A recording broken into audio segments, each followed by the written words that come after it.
Eccoci qua, scusatemi, ho dovuto interrompere un attimo.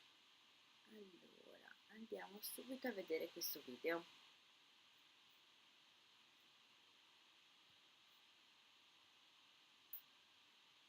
The title of this task is What's Your?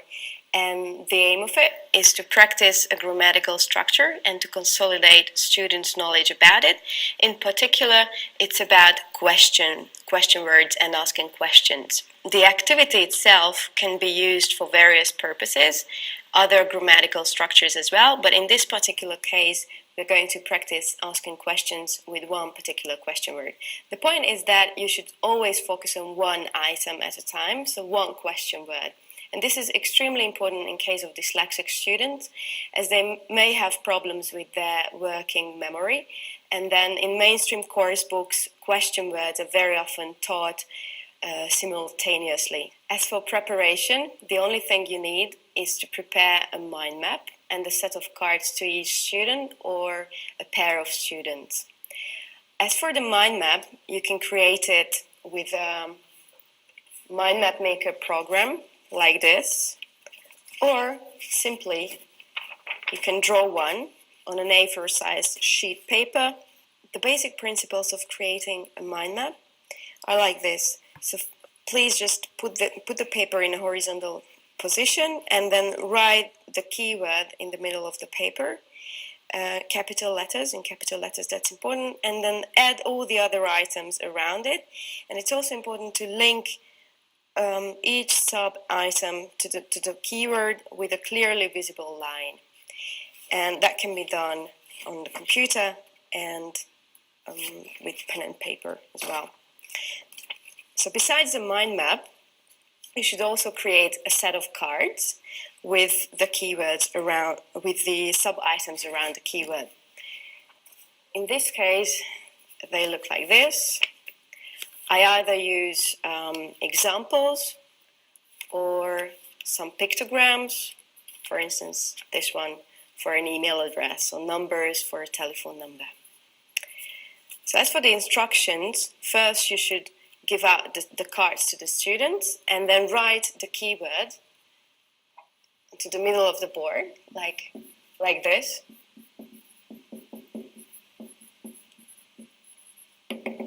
What's your? And then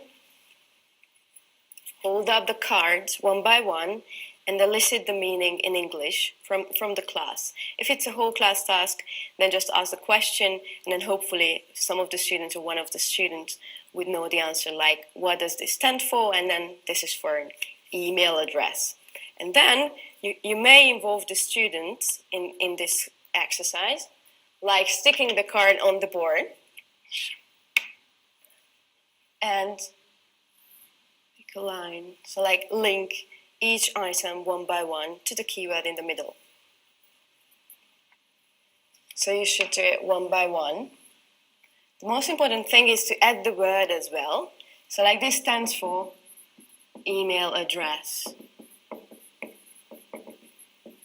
This one would stand for address.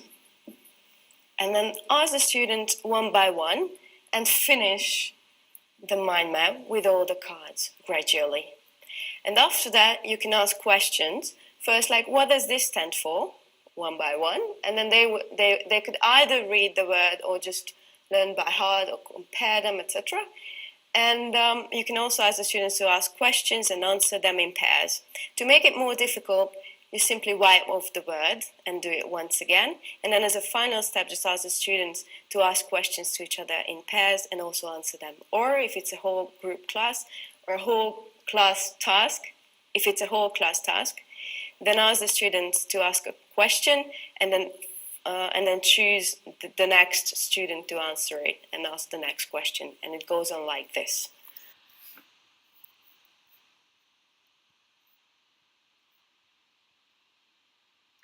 Eccoci tornati.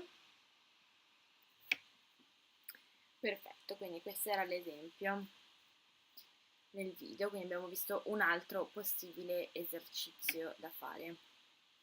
Andiamo avanti. Vocabolario. Qui ho messo una citazione che mi piace molto sul fatto che mentre senza grammatica poco può essere passato, diciamo, di linguistico, senza il vocabolario niente può essere passato. Uno degli esercizi che io faccio sempre con i ragazzi è alla fine della lezione decidere insieme 10 parole che sono nuove e sono uscite durante la lezione e queste 10 parole saranno da imparare per la lezione successiva. Alla lezione successiva, all'inizio, preparo un breve gioco di Mimo Pictionary o Mimo Pictionary mischiato, tabù, insomma quello che è, dipende dal livello della classe, da svolgere in classe sulle vecchie 10 parole. Tendenzialmente faccio che per 4-5 volte, fino a raggiungere un centinaio di parole, lo faccio con tutte le parole vecchie, quando poi diciamo le parole cominciano a diventare troppe, si perde un pochino troppo tempo, si resetta, magari si fa una piccola verifica e si va avanti. I modi per insegnare il vocabolario in modo multisensoriale, i giochi sono moltissimi, si può giocare per esempio a memory e rispetto al memory ci sono davvero tante forme.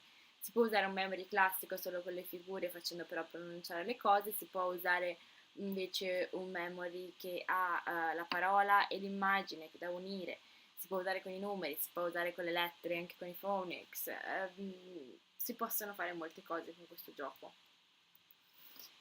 Sempre per quanto riguarda il vocabolario, ora vi mostro altri due piccoli video di due esercizi. Arrivo, vediamo se riusciamo. Allora, intanto questo qui. So the title of this task is Your Home, or My Home, depends on the perspective. And the main aim is to teach or practice vocabulary. In this case, I am teaching the rooms in the house. So this is mainly aimed at elementary students who are learning these words just now. But the techniques that you will see can be easily adapted to other groups of vocabulary, especially to those which are also related to places like airports or a very easy tie-in task would be to teach the names of the furniture in the rooms in the same way. So this task takes about 45 minutes, so the whole class basically. The students will learn the names of the rooms in the house, and then they will also learn how to incorporate those words into a short text and how to talk about their own homes. Before you go to class, prepare some pictures of the rooms that you would like to teach, and also prepare a short description of your own home, preferably because it makes it more personal and so it's more natural for the students, perhaps even a bit interesting for them. And before the class starts, you should make 2 drawings, a house and a flat on the board. As you can see, they don't have to be exceptionally great drawings. Also, you should prepare a floor plan of your house, the house or your home that you're going to speak about, and put up the pictures onto the appropriate rooms, and also label each of them. So when you begin the activity, first ask the students who lives in a house while pointing to the picture of a house, and the students raise their hands, those who live in the house. Then you should do the same with the block of flats. Who lives in a flat? The students raise their hands. Okay. Next, you tell the students that you are going to play a memory game, and that they should do their best to remember who in the group lives in a house and who lives in a flat. So you ask the questions again. The students put up their hands, but this time they have a few seconds or half a minute to look around and to memorize who lives where. After that, the students can come to the center or here in front of the board and ask a student to volunteer who wants to try and sort the students according to where they live. And so the students tries to sort the group into the people who live in a house and the people who live in a flat. Tell them that they should say the sentence like, Peter lives in a house or Mary lives in a flat. To help the students, you can also write this sentence on the board. Okay, after you have done this activity, the students have hopefully memorized these two basic words. Then you can move on to the drawing of your house and simply tell the students about it. And as you tell them, point out the pictures or each of the rooms. So, for example, I'm going to do my description. I live in a flat in Budapest, and as you enter the house, you can see the hall first. Then, if you walk on, you arrive into the living room. And there is also the dining room and the kitchen. The living room, the dining area, and the kitchen are in the same room.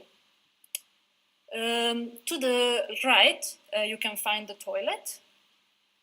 And to the left, you can find the bathroom. Next to the bathroom, we have the bedroom. Finally, outside, we have a garden. Okay, so just a simple description like this. You can prepare a gapped text version of this description or just some sample sentences that the students will later use to build their own little texts or to talk about their own houses.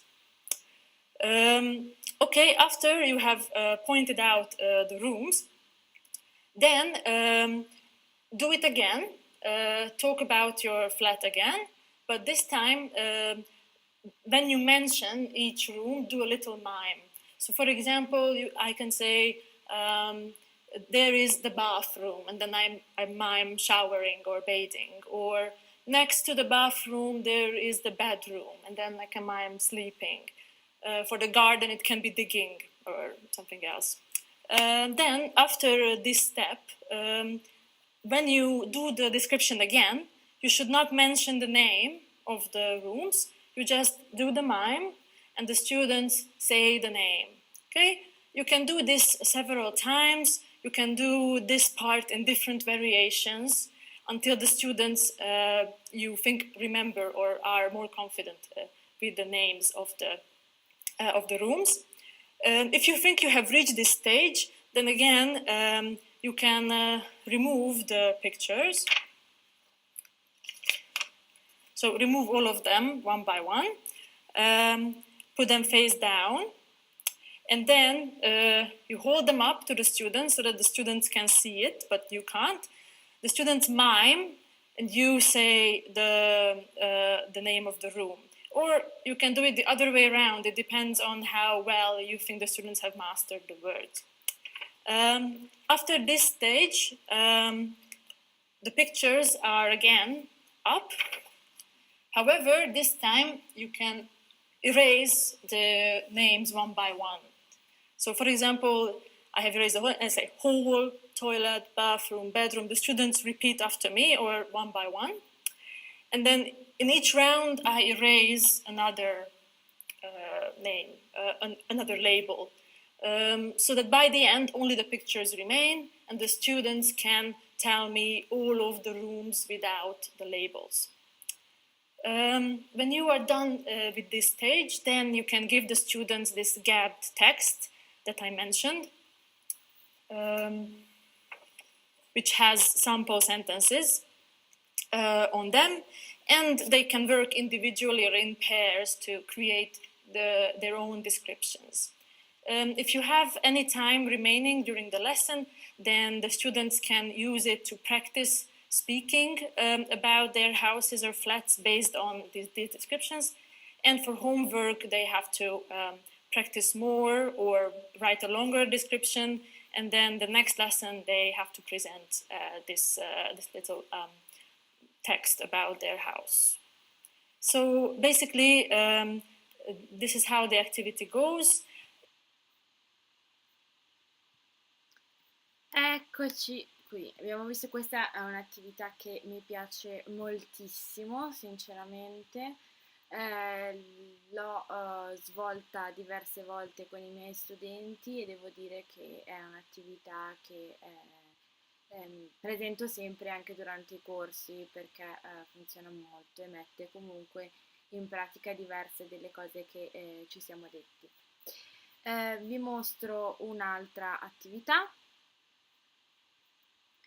Allora, innanzitutto mettiamo in primo piano questa finestra. Perfetto.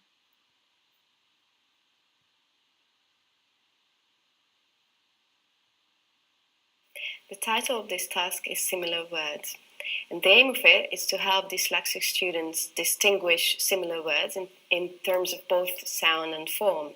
This might be extremely challenging for them and might lead to confusions in communication, misinterpretations, miscommunication in reading, speaking, and writing as well. So that's why it's very important for dyslexic students to make them more conscious about form and meaning. This particular task can be done with any kind of student, regardless of their age or level. The allocated time to this exercise depends on the amount of practice you intend to do with the students.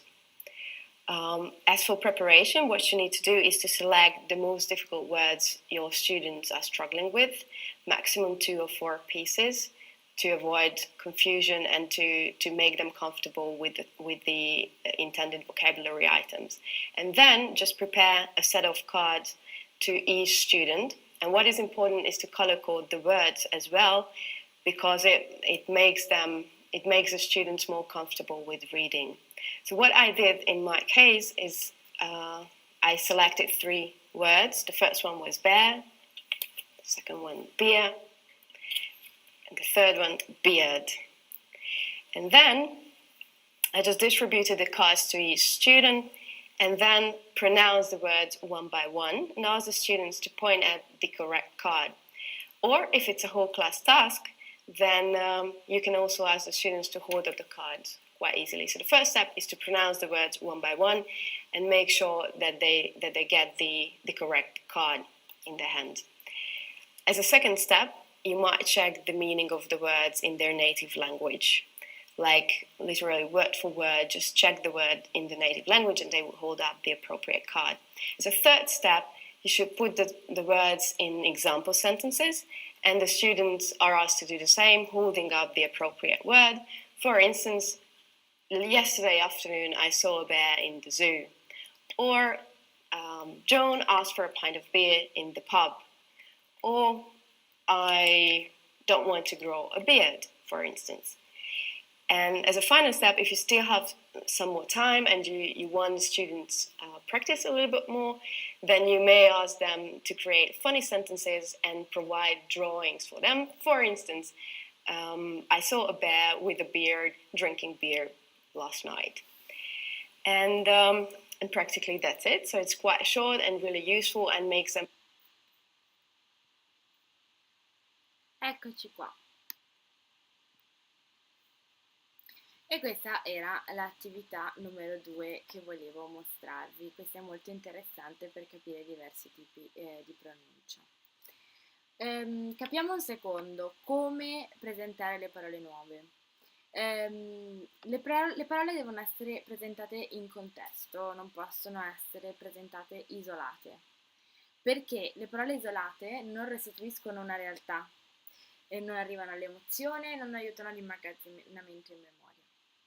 È preferibile non presentare le parole simili nello stesso gruppo. Abbiamo visto adesso come cercare di comunque lavorare sulla similitudine e anche dare delle strategie per dividere le parole simili.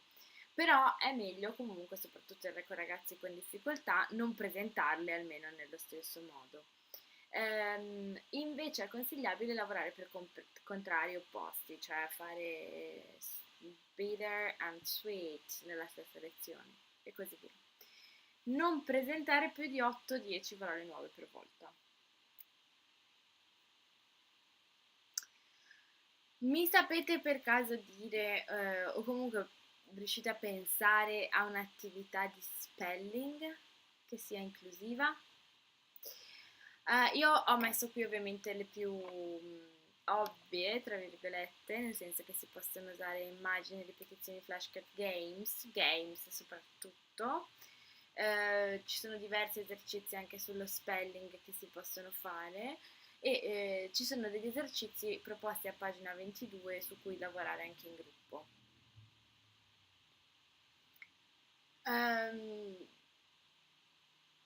Come appunto poi verrà richiesto nella pagina, bisogna creare degli esercizi che comprendano tutte le abilità e che coinvolgano tutti gli studenti. Va bene, allora vi lascio alle esercitazioni. Scusate, non trovavo più la finestra. Vi lascio alle esercitazioni e ci vediamo per la prossima lezione. Ripeto, se avete qualche problema rispetto alle esercitazioni, rispetto a qualsiasi cosa, qualsiasi domanda, sentitevi assolutamente liberi di scrivere. Alla prossima lezione!